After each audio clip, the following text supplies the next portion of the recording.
So hello Leo listeners, Cara here from leolistening.com, where I help bookworms and vocab nerds break free from subtitles. So if that's you, keep watching.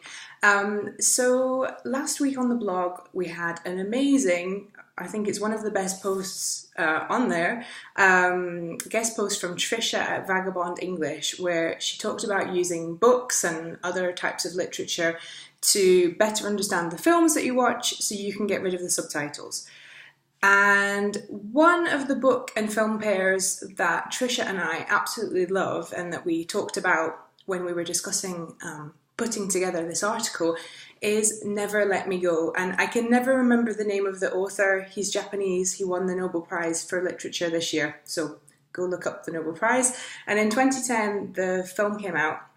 So it's a few years old now. I remember seeing it at the cinema and I came out of the cinema and I was like, did that actually happen at some period of time?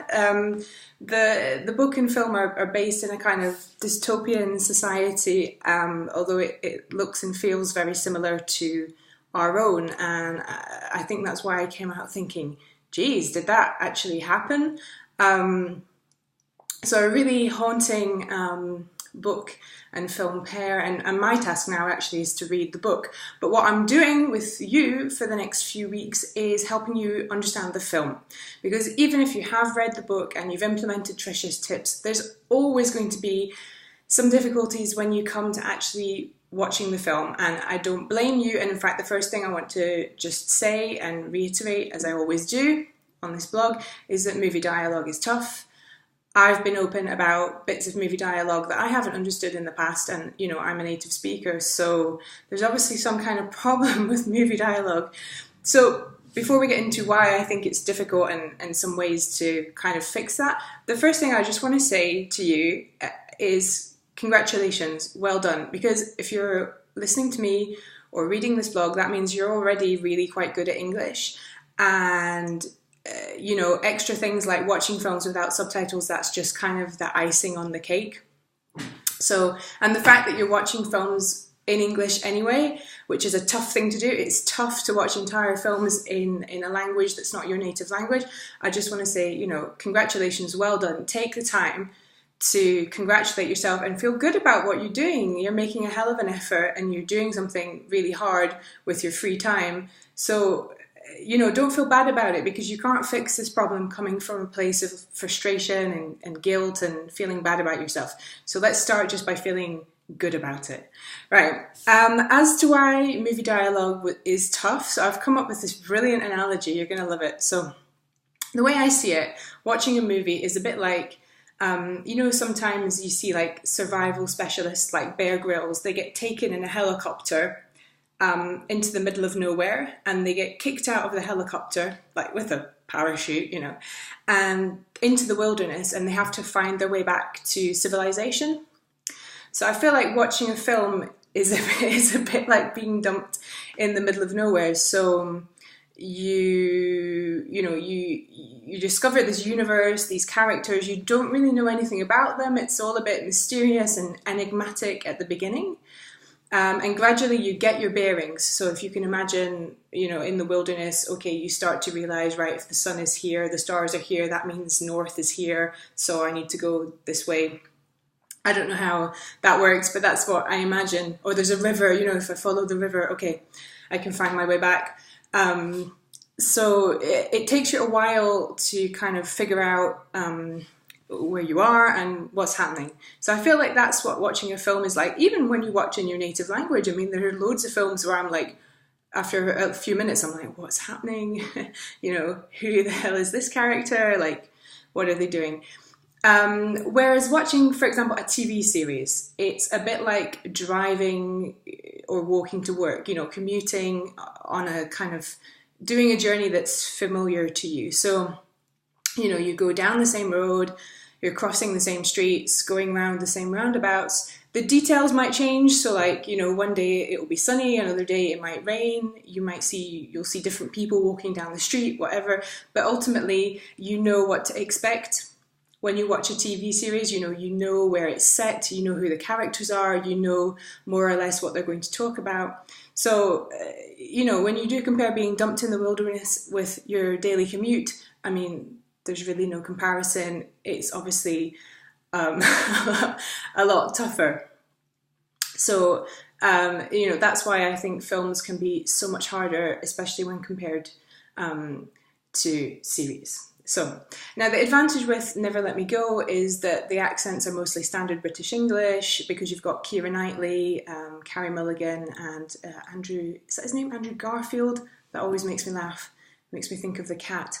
And, especially with an actress like Keira Knightley, I mean, we've seen her in so many films, we know how she talks. She doesn't generally do like fancy accents. She always kind of talks in her accent. But the other problem is that the actors, they're all quite softly spoken.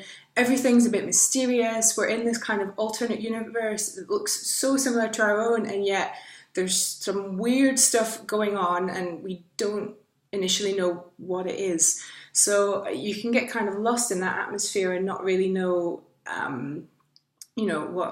what exactly is going on.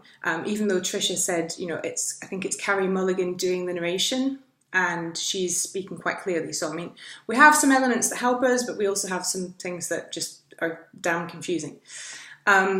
So what I wanted to do today was just give you some really easy tips just to make your life easier and kind of stop struggling so much and panicking so much and worrying. Because what I don't want you doing is sort of trying to watch it all without the subtitles and then panicking and rewinding bits and re-listening and, taking 6 hours to watch the film. I mean, you should just be enjoying the film initially.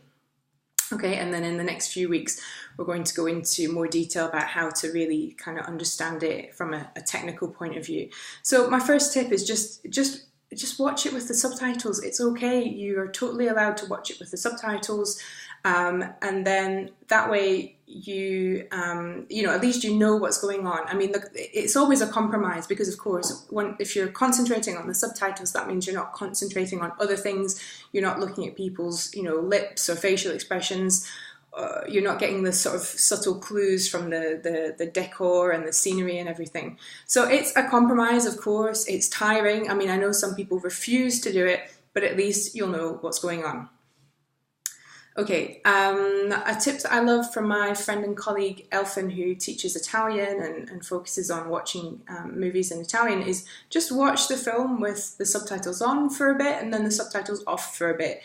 So, I mean, to make it really simple, to kind of reduce the decision fatigue, you can just literally put the subtitles on for 10 minutes and then switch them off for 10 minutes or 15 or, whatever.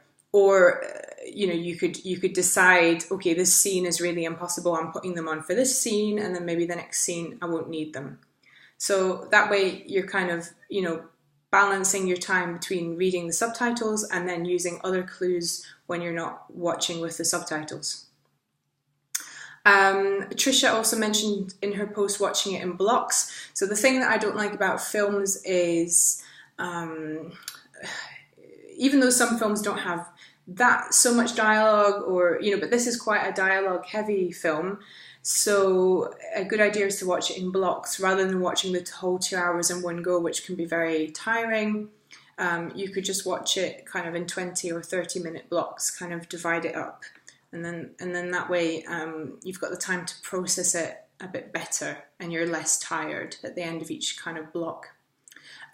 You can, of course, read the book first. So for tips on the best ways to do that, then you can go and check out Trisha's post from last week. It's amazing.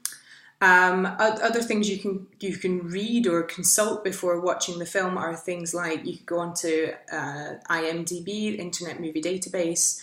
You could go onto Rotten Tomatoes, look at the review.